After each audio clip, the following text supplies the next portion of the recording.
história tem uma crise consigo mesmo, diz assim, eu não posso ensinar essa história alemã para os meus alunos. Essa história mostra que nós fizemos uma série de barbaridades ao longo da vida e não pode ter sido assim.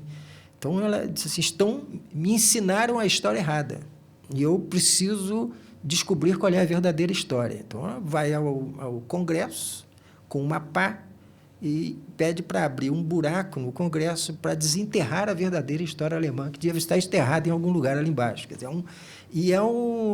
a proposta dela começa a ser discutida.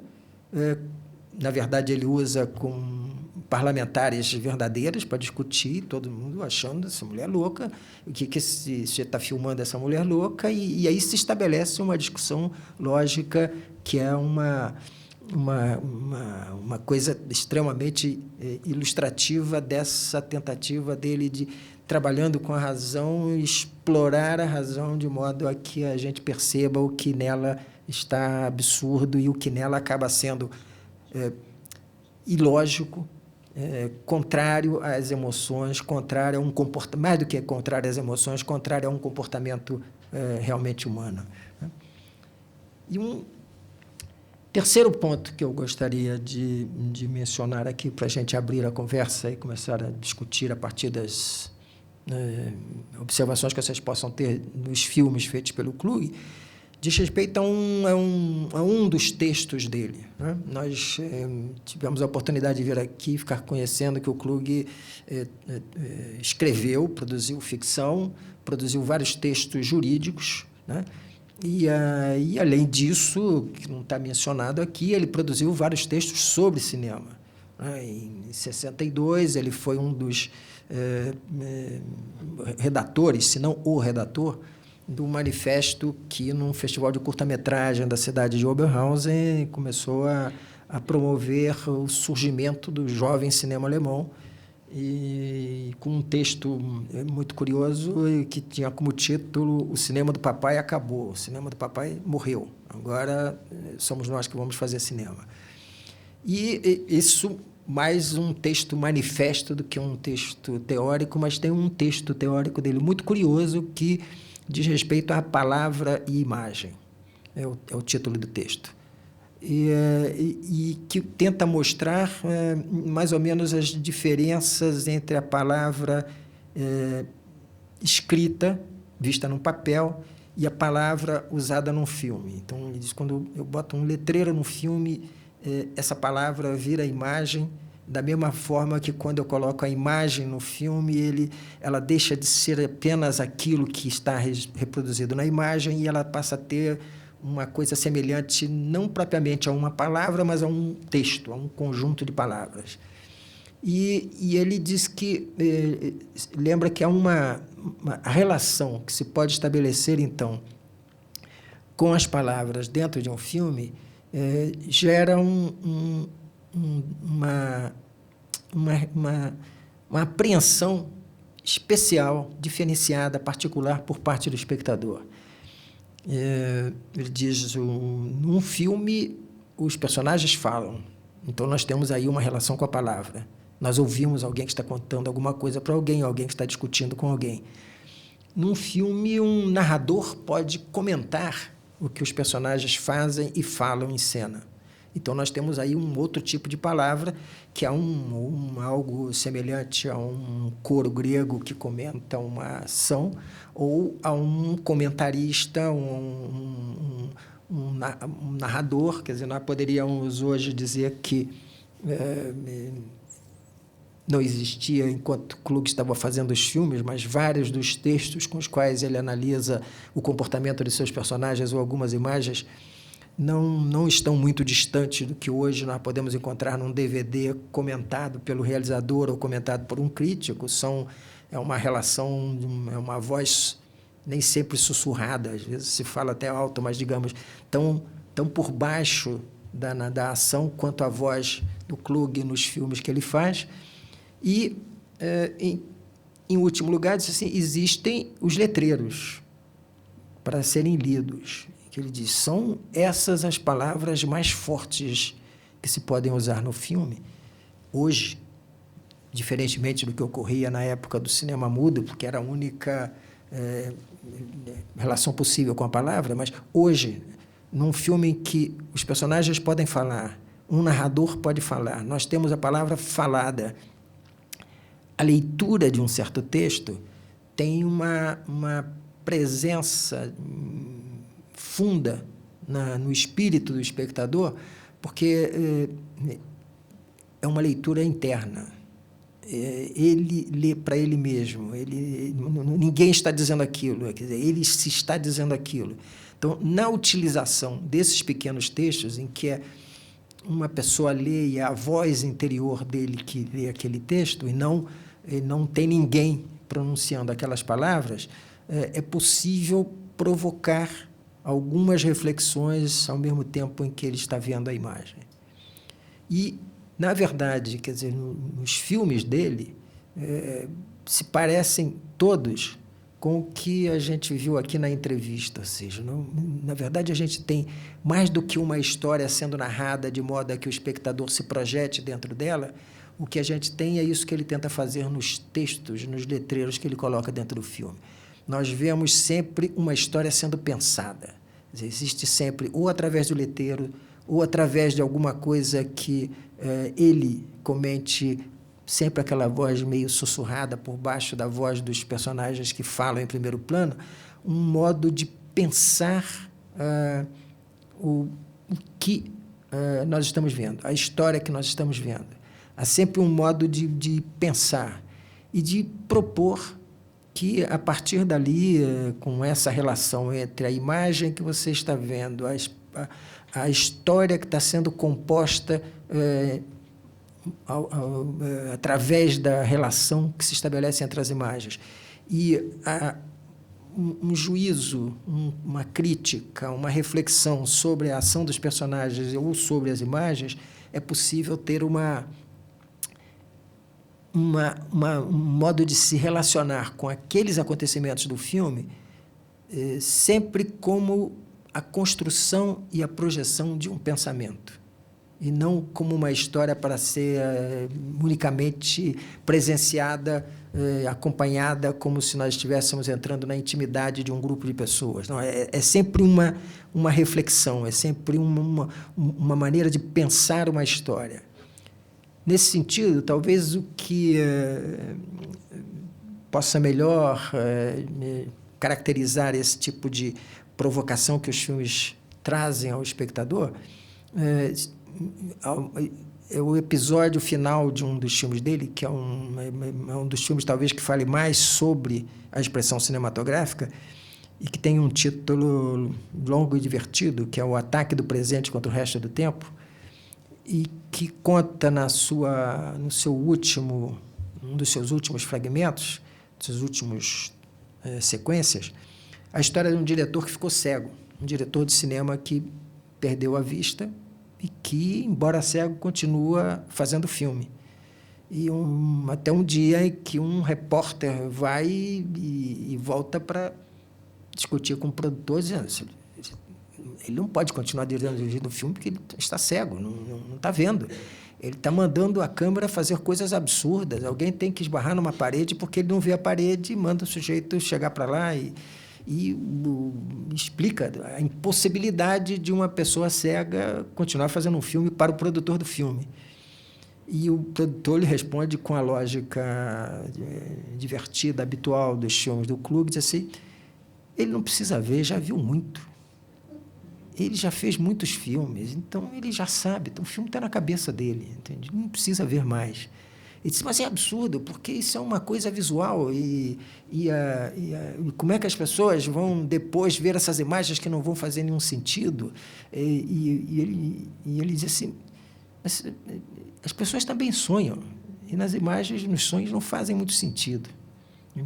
Eu acho que essa brincadeira ali no Ataque do Presente contra o Resto do Tempo pode nos devolver ao que eu disse no princípio com relação a essa construção das imagens do Lumière e por que o Klug trabalha pensando na história do cinema e o que teria a ver os filmes que ele faz com essas primeiras imagens. Do ponto de vista de uma construção pictórica erudita, bem armada, bem organizada, poderíamos dizer até, exagerando um pouco, racionalmente, logicamente organizada, as primeiras imagens da parte documental do cinema do Lumière são absolutamente desorganizadas, desenquadradas. As coisas acontecem, ainda que tenham um enquadramento para nós hoje extremamente vivo, dinâmico, movimentado, as coisas se comportam, a câmera se comporta de uma maneira absurda. Como deixa passar um trem, um carro e não vê? Como no congresso de fotografia pega um pedaço do barco de onde os congressistas estão saindo e não o barco inteiro. Como, num certo momento, se aproxima muito ou se afasta muito de uma coisa.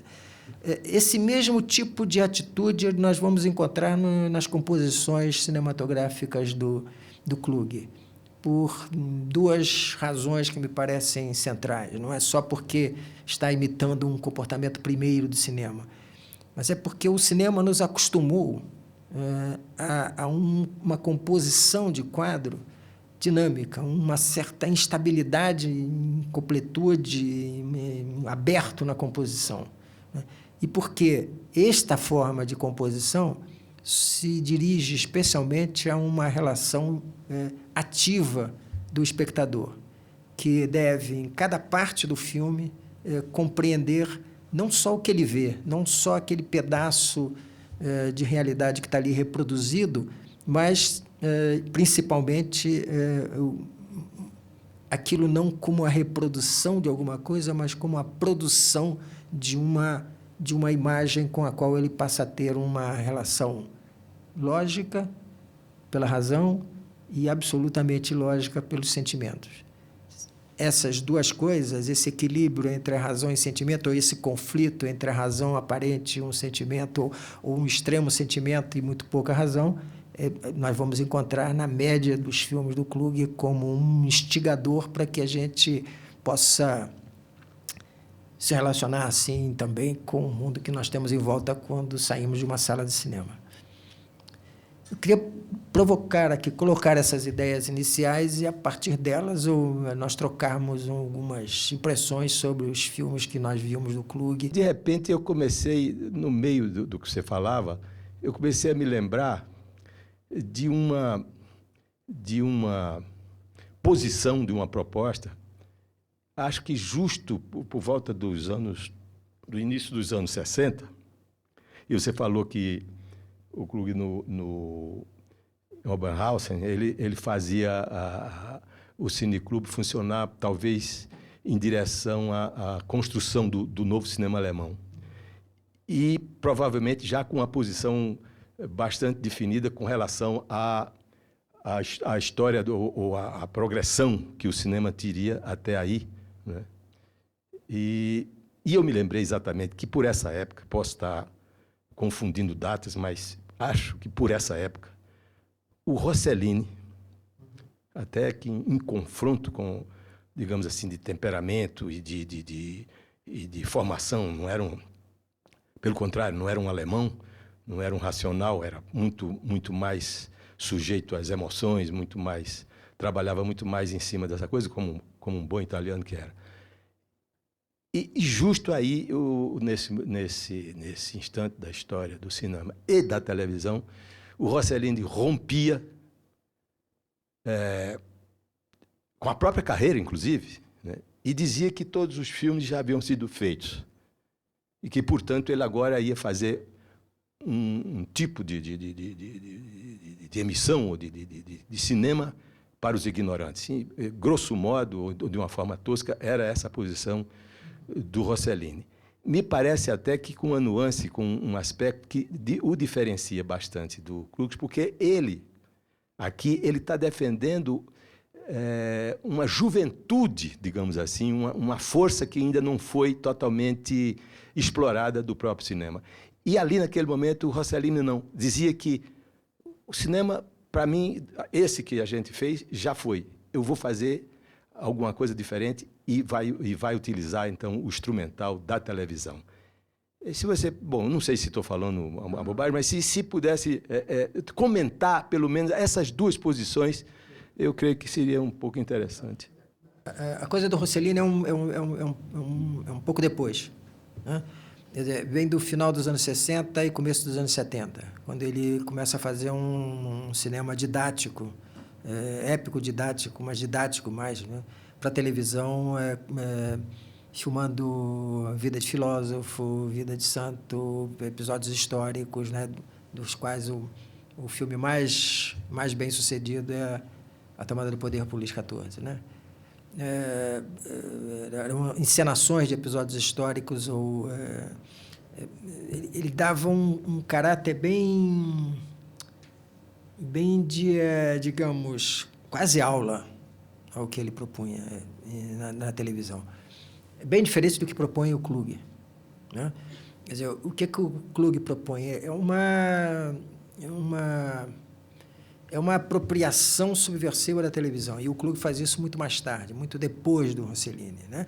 Quer dizer, naquele momento, o Klug estava trabalhando, entre os anos 60 e 80, ele estava trabalhando, fazendo cinema para passar em cinema. A partir dos anos 80, ele resume aqui, mas graças à existência de um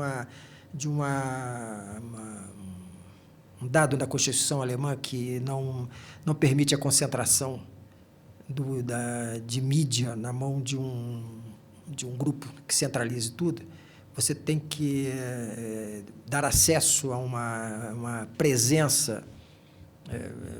Eu vou usar um exemplo aqui meio de brincadeira, mas, digamos, é como se você pudesse chegar amanhã na TV Globo e dizer assim, eu quero usar aquela meia hora que eu tenho de direito aqui para fazer o meu filme e dizer o que eu quero fazer aqui, entende? Digamos, essa possibilidade existe através da Constituição alemã, e ele que trabalhou como jurista, mais facilmente ainda poderia reivindicá-la, como ele fez reunindo.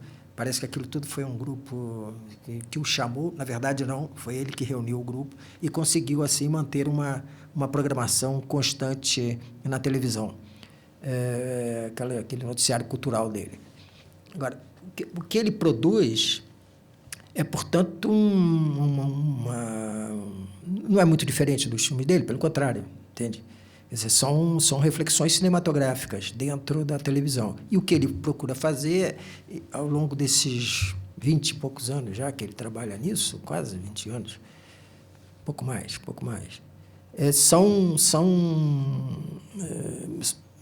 ele foi se adaptando às exigências de circulação de imagem na televisão.